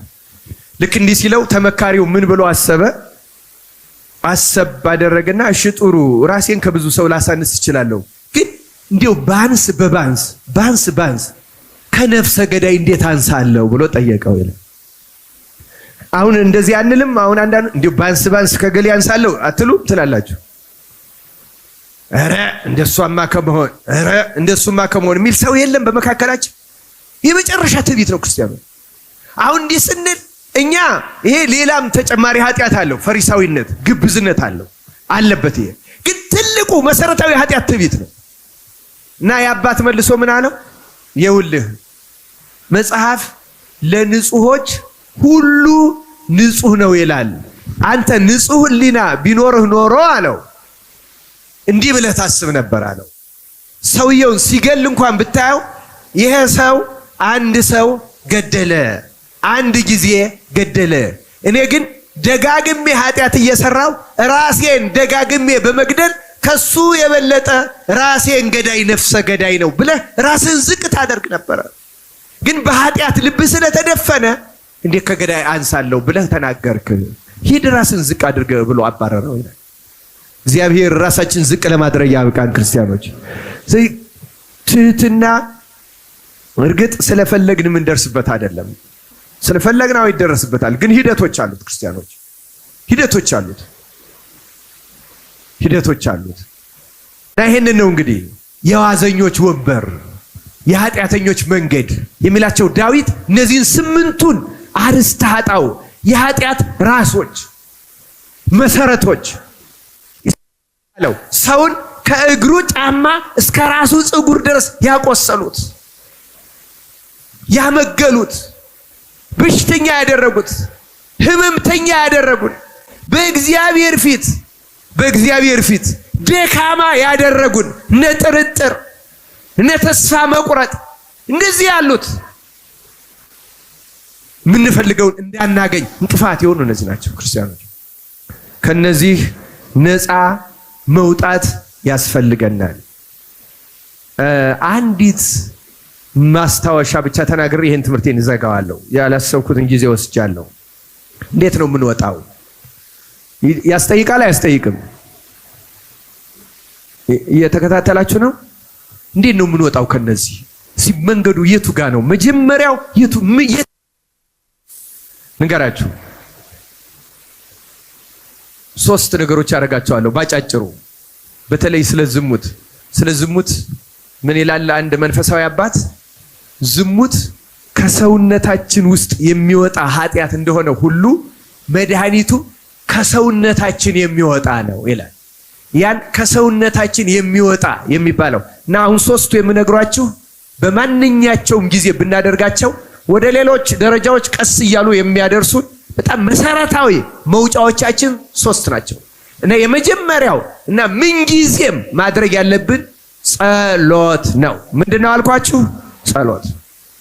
ምንም ኃጢአት እንስራ፣ ምንም አይነት ህይወት ውስጥ የተመሰቃቀለ ህይወት ውስጥ እንሁን፣ ምንም አይነት ነገር ውስጥ እንሁን እና እንዲያው እንደ ዝሙት ያለውን እንደ ቁጣ ያለውን ህሊና ነፍስን የጨለማ መጋረጃ ጋርዶ ተስፋ ወደ መቁረጥ የሚወስደንን ለሰይጣን ምቹ የሚያደርገንን የሚያርቀው ይላል። በተለይ በእንባ ልክ ዝሙት ከሰውነታችን እንደሚወጣው ጸሎትም ከሰውነታችን ነው የሚወጣው። ልክ ዝሙት ርኩሰት ከሰውነታችን እንደሚወጣው እንባ ያለው ጸሎት የምንጸልይ ከሆነ ይላል በተለይ እንባ ያን ጥቁር መጋረጃ እጥብ ውስጣችን ያለውን ቆሻሻ እጥብ እያደረገ የሚጥል ከዚህ የመላቀቅ ተስፋ የሚሰጠን የመጀመሪያው ንጾማሉ ንስግደታሉ ይሄ እነሱ ይቀራሉ ማለት አይደለም። ልክ ከኃጢአት ዋናዎቹን እንደመረጥን ከሕክምናው ከመድኃኒቶቹ ዋናዎቹና የመጀመሪያው ምንም አይነት ኃጢአት ስሩ፣ ግን ተንበርክካችሁ አልቅሱ ክርስቲያኖች። በለቅሶ የታጀበ ጸሎት ዋስትና ነው። እግዚአብሔር በጣም በፍጥነት ነው ወደኛ የሚመለሰው ክርስቲያኖች። በተለይ ከልባችን እየቆረጠን ከሆነ ብንፍገመገም እንኳን መጽሐፍ እንደጻፈው ጻድቅ 7 ጊዜ ይወድቃል፣ 7 ጊዜ ምን ይሆናል? ይነሳል። ይኸው እየወደቅን እየተነሳን እየወደቅን። በተለይ አቡነ ሽኖዳ እንዳሉት አንድ ተስፋ የቆረጠ ሰው ጠየቃቸው፣ አባቴ ሆይ ንስሐ ገባለሁ እወድቃለሁ፣ ንስሐ ገባለሁ እወድቃለሁ፣ ንስሐ ገባለሁ እወድቃለሁ፣ ተቸገርኩ፣ ምን ላድርግ አላቸው። ምን እንዳሉት ታውቃላችሁ? እሳቸው ንግግር አስተካክለው ነው ያሉት። እንዴት አድርጌ ላስተካክለው አላቸው። እወድቃለሁ ንስሐ ገባለሁ፣ እወድቃለሁ ንስሐ ገባለሁ፣ እወድቃለሁ ንስሐ ገባለሁ ብለህ አስተካክለው። አያችሁ፣ እሱ ገልብጦት ነበረ። ንስሐ ገባለሁ እወድቃለሁ፣ መጨረሻው መውደቅ ነበር ያደረገው አይደል? እሳቸው መጨረሻው ምን አድርጋሉት? ገልብጠው ይሄንን ግዴለህም ልትወድቅ ትችላለህ። ግን ገልብጠው ወድቃለሁ ንስሐ ገባለሁ፣ ወድቃለሁ ንስሐ ገባለሁ ውስጥ መደምደሚያው ንስሐ መግባት ስታደርገው እንደተነሳህ ትቀራለህ አለ። እግዚአብሔር ያስነሳን በቸርነቱ። ጸሎት እና በማንኛውም የህይወት ውጣ ውረድ ውስጥ ሆነን ጸሎት ክርስቲያኖች፣ በተለይ ይሄ ዘመን የመቅሰፍት የመከራ ዘመን ነው ክርስቲያኖች። ኢሳይያስ እንዳለው ከእግር ጫማ እስከ ራስ ድረስ የታመምንበት፣ በማዕረግ ቢሆን ከተራው ሰው እስከ ባለስልጣኑ፣ ከምዕመኑ እስከ ካህኑ፣ ከታች እስከ ላይ የቆሰልበት ዘመን ይሄ ዘመን ነው ክርስቲያኖች። ጸሎት እውነተኛ ሕክምና ጸሎት ነው ክርስቲያኑ። ከዚህ በኋላ ያሉት ሁለት ነገሮች ይሄን ተከትሎ በህይወታችን ልናደርጋቸው በማንኛውም ጊዜ ብንለማመዳቸው እና የትዕቢትንም አሁን እነዚህ ስምንቱን ናድ የሚያደርገው መሰረታዊ ነገር ሁለተኛ አሁን ለትምህርታችን መፍትሄ ውስጥ ራስን መካድ። እስቲ ተናገሩት። ማንን መካድ? የእግዚአብሔር ቃል ሊከተለኝ የሚወድ ቢኖር ራሱን ይካድ፣ መስቀሉንም ተሸክሞ ምን ያድርግ? ይከተለኝ። የመጀመሪያው የመንፈሳዊት እርምጃ ከጸሎት ጋር የመጀመሪያው ነገር ራስን መካድ ነው። ራስን መካድ ማለት ምን ማለት ነው? ለምሳሌ እዚህ ወንበር ላይ የተቀመጣችሁ ሰዎች አላችሁ። የሆነ ሰው ሲመጣ ለቆ መሬት ላይ የተቀመጠ ሰው ራሱን እየካደ ነው። ከኔ ይልቅ ያ ሰው ይቀመጥ እያለ ነው። በማንኛውም ጸበል ስትጠጡ ከኔ ይልቅ አንተ ጠጣ። ራስን መካድ ማለት ሌላውን ማስቀደም ማለት ነው። ለምሳሌ ፍቅረ ነዋይ ቅድም ያየናቸው በሙሉ ራስን ማስቀደም ጥቅሙን ለራስ እኔ ቀድሜ ልጠቀም ማለት ነው። መፍትሄው ግን ሁሉንም የሚያጠቃልለው ራስን መካድ ነው። ራስን መካድ ደረጃዎቹ ብዙ ናቸው። ተስፋ እንዳንቆርጥ ዓለምን ትቶ መሄድ ራስን መካድ ነው። አሁን ጌታ ዓለምን ትተን እንድንሄድ አይደለም ያለው። አንድ አባት ምን ይላል? ግድ የለም በሰባ ዓለም ላለነው ሚበቃ ትእዛዝ ሰጥቶናል ይላል። ለምሳሌ ያለህን ፍጹም ልትሆን ብትወድ ያለህን ሁሉ ሽጠህ ተከተለኝ አለው አንድ ጎበዝና እያዘነ ሄደ ይላል። ለኛ ለሰባ ዓለም ግን ምንድነው ያለ? ካንተ ይበደር ዘንድ የሚወደውን ወንድምህን እያለህ ገንዘብ አትከልክለው። ክርስቲያን ያለህን አትስጥ፣ ግድ የለም ሁሉንም አትስጥ፣ ግን ቢያንስ አበድር። ይህ ራስን መካድ ነው ክርስቲያኖች። የተቸገረ ሰው እያየን ቢያንስ የአቅማችንን ትንሽ ነገር ማድረግ፣ ሌላ ሰው ይቅደም ማለት በክብር ሊሆን ይችላል። ከኔ እሱ ይሻላል። ዮሐንስ መጥምቅ እንዳለው እኔ ላንስ፣ ጌታ ደግሞ ምንድነው የሆነ እርሱ ከፍ ሊል። መንፈሳዊ ሰው እንደዚህ ነው የሚለው። እነዚህ ትዕቢትን በሉት፣ ፍቅረ ነዋይን በሉት፣ ዝሙትን በሉት፣ ሌላውንም ኃጢአት፣ ቁጣ። ለምሳሌ አንድ ሰው ሲሰድበው አንድን ሰው እኔ ተራ ሰው ነኝ ብሎ ራሱን ተመልከቱ። የሚክር ከሆነ አይናደድም። ለምን ይናደዳል? ራስን መካድ የትኞቹንም ኃጢአቶች ማምከኛ፣ ልክ ይሄ ፈንጅ አምካኝ እንደሚባለው ኃጢአቶችን ሁሉ የሚያመክናቸው መሰረታዊ ነገር ራስን መካድ ነው። ክርስቲያኖች ራስን መካድ ቀላል ነገር አይደለም። መለማመድ ይጠይቃል። ቤት ውስጥ ነው የምትጀምሩት። አንድ ሰው ራሱን መካድ ከተለማመደ መጀመሪያ በማንኛውም ጊዜ በ24 ሰዓት አይምሮው ፍጹም ሰላማዊ ይሆናል። እንገራቸው ይኸው ራስን መካድ የሚሰጠው ጥቅም በጣም ብዙ ነው። ሌሎች ሰዎች እንዳይናገሩን፣ እንዳይጣሉን፣ እንዳይጎዱን ማድረግ አይቻልም። ራሱን የካደ ሰው ግን እኔ ቢሰደብ ጌታዬ እንኳን ተሰድቦ የለም ወይ፣ ቢታሰር ጌታ ለእኔ ተገርፎ የለም ወይ፣ መከራ እንዲሆነው የለም ወይ እያለ ይቀበለዋል፣ ያሸንፋል። እግዚአብሔር እጅግ የሚገርም ጸጋ እየሰጠው ሄዳል። ራስን መካድ በጣም መሰረታዊ ነገር ነው። ክርስቲያኖች ልምምድ ይፈልጋል። ራሱን የሚክድ ሰው ትዳር ውስጥ ሰላም ነው የሚኖረው። ራሳችን ስለማንክድ እኮ ነው ባልና ሚስት ችግር ውስጥ የሚገቡት። እንዲህ አላደረገችልኝም፣ እንዲህ አላደረገልኝም፣ ይሄን ስጠብቅ ያልሆነም፣ ይሄን ስጠብቅ ያልሆነም ምን ለራሳችን ቅድሚያ ስለምንሰጥ ነው። ሴት ሆይ ለባልሽ ቅድሚያ ስጭ፣ ወንድ ሆይ ለሚስት ቅድሚያ ስጥ። ራስን ካደው በቃ ለእርሷ ይሁን። ልብስም ከሆነ እሷ ትልበስ፣ ጫማም ከሆነ እሷ ታድርገ። አንቺም ባልሽ እያንዳንዳችን ራሳችንን ሁለተኛ አድርገን ቤታችን ውስጥ ያለው ሰው ካስቀደምን በፍጹም መተሳሰብ እና ያ ምንመኘው ወደ ኋላ የሚመጣው። በነገራችን ላይ መፍትሄዎቹ ራሱ ለነዚህ ወደ 8 የሚደርሱ ናቸው። ጊዜ ስለሌለ ሶስቱንና ሁሉንም የሚያጠቃልሉት ነው የምናገረው። ለምሳሌ አሁን ፍቅር መፍትሄ ሁሉ ሰጪ ነው፣ ግን ፍቅር በቀላሉ አይደርስበትም። ትህትና በቀላሉ አይደርስበትም። መፍትሄዎች ናቸው ግን 8ቱ አበይት መፍትሄዎች ውስጥ እነዚያ ሁሉ ግን የሚበቅሉባቸው ቦታ አለ። ይገርማቸዋል። እነዚያ የሚፈቅዱባቸው ሶስቱ ናቸው። ልክ ትዕቢትና ሆዳምነት የኃጢአቶች ሁሉ መብቀያ እንደሆኑት ሁሉ ጸጋ እግዚአብሔር የጸጋ እግዚአብሔር መብቀያዎች መፈልፈያዎች ደግሞ እነዚህ ሶስቱ ናቸው። መጀመሪያ ጸሎት፣ ሁለተኛ ራስን መካድ፣ ሶስተኛ የዋህነት። ምን አልኳችሁ? ሶስተኛ የዋህነት ግን ምንድን ነው? ክርስቲያኖች ምን እንደሆነ ታውቃላችሁ? አዎ የዋህነት 3 ደረጃዎች አሉት። ስንት ደረጃዎች አሉት? 3። የመጀመሪያው የዋህነትን የሚለማመድ ሰው መጀመሪያ የሚያደርገው ክፉን በክፉ አትመልሱ የሚለውን ቃል መፈጸም ነው። መጀመሪያ የዋህ ሰው የሚባለው ለሚደርስበት ማንኛውም ክፉ ነገር ምንም አይነት ክፉ ምላሽ የማይሰጥ፣ ስድብም ቢሆን የሚሰድቧችሁ መርቁ፣ ስለሚያሳድዷችሁ ጸልዩ አይደለም የሚለው እግዚአብሔር ቃል። ስለዚህ የመጀመሪያው ክፉን በክፉ አለመመለስ የዋህነት የመጀመሪያው ደረጃ ይሄ ነው። ሁለተኛው የዋህነት ደረጃ ክፉ ስለሚያደርጉበት ሰዎች መጸለይ። መጀመሪያ ክፉ ለማድረግ፣ ሁለተኛ መጸለይ። አንድ አባት ምን ይላሉ? አንዲት እህት ሄዳ ጠየቀቻቸው። ምንድነው የምትጠይቃኝ? ቢሮዬ ውስጥ ይጠሉኛል፣ ሲያዩኝ ፊታቸውን ያዘራሉ ይጥርጋሏት። መጀመሪያ ስለነሱ ስለሚያደርጉት ምንም አጸፋ አትስጭ፣ ይሄን የዋህነት ነገሯትና፣ ሁለተኛው ግን ስለነርሱ ጸልይ አሏት። ጸልይ። ምን ብዬ ልጸልይ አለቻቸው። እንዲህ ብለሽ ጸልይ አሉ። ጌታ ሆይ መልአክህን ላክና በእኔና በእነሱ መካከል ሰላም አድርግ፣ እባክህ የሰላምህን መልአክ ላክ። እነሱ በበጎ እንዲያዩኝ እኔም በበጎ እንዳያቸው፣ እነሱ በጎ ቃል እንዲናገሩኝ እኔም በጎ ቃል እንድናገራቸው፣ ክፉም ከተናገሩኝ እንድታገሳቸው፣ እንደዚህ ብለሽ ጸልይ አሏት ይላል። የሚገርማችሁ ይህን 2 ሱባኤ ያህል ከጸለየች በኋላ ሰዎች ሁሉ ወደዱኝ ብላ ተመለሰች ይላል ታሪኩ ላይ። እግዚአብሔር እንዲህ ያለው ማስተዋል ለሁላችን ያደለኝ። ክርስቲያኖች ይህን እባክህ የሰላም መልአክ ላክ፣ በእኔና በገሌ መካከል ጸብ ካላችሁ እግዚአብሔሩ የሰላም መልአክ ላክልን፣ ጸልዩልን ለዚያ ሰው።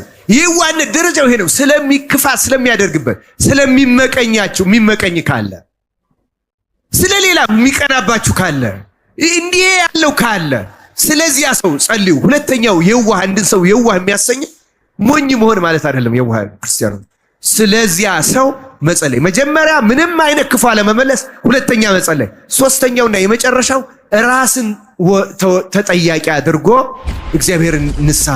እግዚአብሔርን ይቅርታ መጠየቅ። ራስን ተጠያቂ ማድረግ ምን ማለት ነው? ምናልባት ይሄ ሰው እንዲህ አይቶ የሚያየኝ እኔ ኃጢአተኛ ስለሆንኩ በኃጢአቴ ምክንያት ሊሆን ይችላል። የሰራፕታዋ መበለት ትዝ ትላቸዋለች። ለኤልያስ እንጎቻ ጋግራ አምጥታ ቤቷ በዱቄት በረከት የተሞላላት ኤልያስን ካስገባቸው በኋላ ልጇ ሞተባት። ሲሞትባት እንዲህ ብላ አሰበች ይላል። ልጄ የሞተው ይሄ እግዚአብሔር ሰው ነብዩ ቤቴ ገብቶ ሲጸልይ እግዚአብሔር ኃጢአቴን ገልጾለት አዝኖብኝ በእኔ ኃጢአት ሊሆን ይችላል። የሆነውን ሁነት እሷ ተጠያቂ ያደረገች እና ሄዳ ኤልያስን ይቅርታ ጠየቀችው። እባክህ የእግዚአብሔር ሰው ሆይ ካንተ ጋር ምን አለኝ? ራስን ተጠያቂ ማድረግ ማለት የሚጠሉን ሰዎች፣ የሚመቀኙን ሰዎች፣ ጉዳት የሚያደርሱን ሰዎች ምናልባት በኃጢአታችን ምክንያት ሆኖ እግዚአብሔር ትዕቢቴን አይቶ ዝቅ ሊያደርገኝ፣ ግብዝነቴን አይቶ ሊያስተካክለኝ፣ ፍቅረ ነዋይ የሰለጠነብኝ መሆኔን አውቆ ሊያርመኝ ፈልጎ ይሆንን? ምናልባት በእኔ በተደበቀ ኃጢአት ሊሆን ይችላል። ርኩስ ሆኜ ሳለ እንደ ጻድቅ መታየት ስለምፈልግ፣ ደካማ ሆኜ ሳለ እንደ ጠንካራ መታየት ስለምፈልግ፣ አላዋቂ ሆኜ ሳለ እንደ አዋቂ መታየት ስለምፈልግ እግዚአብሔር ያን ሊገልጥብኝ ፈልጎ ይሆናል። እንዲህ ያለ የሚጠሉኝ ሰዎች ያመጣ፣ እንዲህ ያለ የሚኮረኩኝ ሰዎች እግዚአብሔር ክፉ ሰዎችን የሚያስነሳው በኃጢአት ምክንያት ነው። ይሄ ሁሉ የሆነብኝ በእኔ ኃጢአት ምክንያት ይቅር በላይ ብሎ ተመልከቱ። ስለ ክፉ ሳይመልስ ስለዚያ ሰው እየጸለየ መጨረሻ ራሱን ተጠያቂ የሚያደርግ ሰው እውነተኛ የዋህ ይባል። ይሄ ሰው ከዚህ በኋላ ትህትና ከልቡ ከእግዚአብሔር ከሰማይ ጸጋ ሁና ትሰጠዋለች። በትህትና ሲያድግ ፍቅር ይሰጠዋል። ከዚያ በኋላ ጸጋ ሁሉ በሰውነቱ መሰልጠን ይጀምራል ይላል። እግዚአብሔር ወደዚያ ለመድረስ ያብቃን። የተወደዳችሁ የእግዚአብሔር ቤተሰቦች እነዚህ 3ቱ መሰረታዊ ነገሮች ናቸው። ጸሎት፣ ራስን መካድ፣ የዋህነት መለማመድ ይጠይቃል። በእነዚህ ያልጀመረ ሰው ክርስቲያኖች ራሱን ያልካደ ሰው ስለ ልብሱም ንጽህናችሁን አትጠብቁ እያልኩ አይደለም። ክርስቲያኖች በየትኛውም ቦታ ስንሄድ ንጽህና መጠበቅ አስፈላጊ ነው። እግዚአብሔር ቆሻሻ ስለሆነ አይወደንም። በገርል ምክንያት ቆሻሻ የሚለብሱ በቆሻሻ የሚኖሩ አሉ። እነሱ ሌላ ናቸው፣ ገርለኞች ናቸው። እኛ መሰረታዊ ንጽህናችን መጠበቅ አለብን። የአፋችን ሆነ የሌላ ለሌላ ሰው በመንፈሳዊነት ምክንያት ሰዎችን መረበሽ የለብንም። ግን ለራስ አትኩሮት መስጠት፣ የተለየ ፍላጎት መስጠት ቅድም ያልናቸው ይሄ ከምግብም ከምንም ከደረጃ ከስታንዳርድ ምሰጥ ከሆነ አንችልም። ራስን መካድ ከሰዎች በሙሉ ከየትኛውም ሰው ቢያንስ ከየትኛውም ሰው በላጭነት እንደሌለን ከሰዎች እንዳንዱ ራስን መቁጠር በጣም አስፈላጊ ነው። ክርስቲያኖች እየጸለዩ ከዚያ የዋህነትን እነዚህን ሶስቱን ተለማመዱና እያቸው። ክርስቲያኖች የእውነቴን ነው የምነግራችሁ። የዋህነትን እየተለማመድ ራስን መካድ እያተለማመድ ሰውን እያስቀደም እየጸለይን ከሄድ ማንኛውንም ኃጢአት ድል መንሳትን ክርስቶስ ይሰጠናል። እኛ አይደለም ድል የምንነሳው። ድል መንሳትን የሚሰጠን ማን ነው? ክርስቶስ ነው። ይኸውላችሁ እነ ትህትና አሁን አንድ ሰው ትሁት መሆን ይፈልጋል። ግን ትሁት መሆን ስለፈለገ አይችልም ያልኳችሁ ለዚያ ነው። ቅድም ለምንድን ነው የማይችለው? ራሱን ሳይክር ትሁት መሆን አይችልም። ሳይጸልይ ትሁት መሆን አይችልም። የዋህነትን ሳይለማመድ ትሁት። እነዚህ ሶስቱ መግቢያዎች ናቸው። ለዚያ ነው በአንቀጸ ብፁዓንም ትምህርቱ ጌታ የጀመረው በየዋህነት ነው። የዋሆች ብፁዓን ናቸው ምንን ይወርሳሉ? ምድርን። ምድር የተባለች ሰውነታቸውን አሁን ኃጢአት የወረሳትን፣ አሁን ዲያብሎስ የወረሳትን፣ አሁን ክፋት የወረሳትን የዋህ ከሆኑ እነሱ መውረስ ይጀምራሉ። ቸውን ያገኟታል። ወደ ልቡናቸው መቅደስ ይገሰግሳሉ። እግዚአብሔርንም እንደ ዳዊት እማይምቅ ጸዋዕኩከ ከጥልቅ ልቡናዬ ውስጥ ፈልጌ ጮኽኩ አንተም ሰማኝ እያሉ በራሳቸው የሰውነት መቅደስ ውስጥ እግዚአብሔር ለማግኘት ይችላሉ። የዋሃን ብፁዓን ናቸው ምድር ሰውነታቸውን፣ ምድር ነፍሳቸውን፣ ምድር ገነትን፣ ምድር መንግሥተ ሰማያትን ይወርሳሉ አለ። የዋህነት የሁሉ መግቢያ በር ነው። ክርስቲያኖች እነዚህን አድርገን ስምንቱንና የእነሱ የሚወልዷቸውን ኃጢአቶች ድል ነስተን የክብሩ ወራሾች እንድንሆን አምላካችን እግዚአብሔር በቸርነቱ ይርዳን።